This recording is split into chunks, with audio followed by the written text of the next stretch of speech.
Hello guys! Welcome back to another house renovation update. And yes, officially, nasa week 3 na tayo. Today, medyo maaga akong umalis ng bahay kasi commute tayo papuntang Pampanga. Galing pa akong Rizal kaya ang target ko talaga is makarating sa site before 10 a.m. Pagdating ko sa site, wala pa si Arky dahil medyo napaaga nga yung dating ko. Pero syempre, hindi na ako nataksaya ng oras at agad akong nag-ikot para tignan kung ano yung mga naging progress nila since our last visit. One thing na na-notice ko agad is hindi pa nila nasisimulan yung roofing, pero nag-start na sila sa installation ng mga trusses na magsisilbing support ng bubong.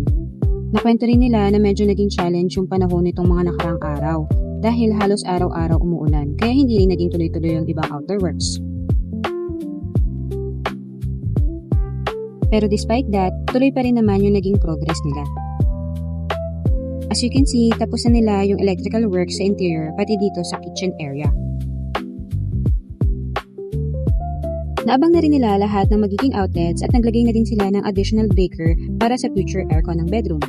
Isa yun sa mga bagay na gusto naming maayos agad habang ongoing pa ang construction para iwas bakbak at dagdag trabaho sa future.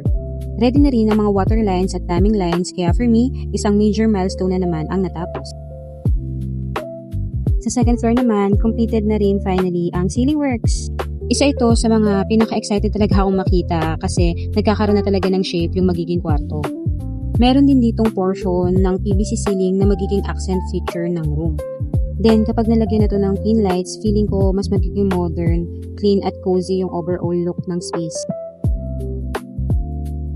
Additional sa naging progress nila is natapos na nila yung pagpapalitada ng exterior wall ng kitchen extension at ilang portion ng fence. Maliit man tignan yung mga ganitong progress, pero kapag pinagsama-sama mo sila, doon mo makikita kung gaano kalaki na yung pagbabago kumpara nung unang week. Maya-maya, dumating na rin si Arky at nagkaroon kami ng quick discussion tungkol sa additional work na gusto naming ipagawa sa hagdanan na wala sa original scope ng project.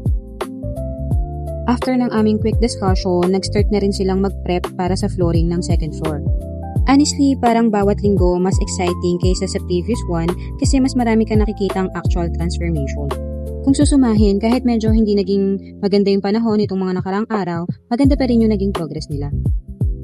And I am hoping na next week makikita na natin yung completed roofing para sa kitchen at garage area, praying lang talaga na makisama ang weather.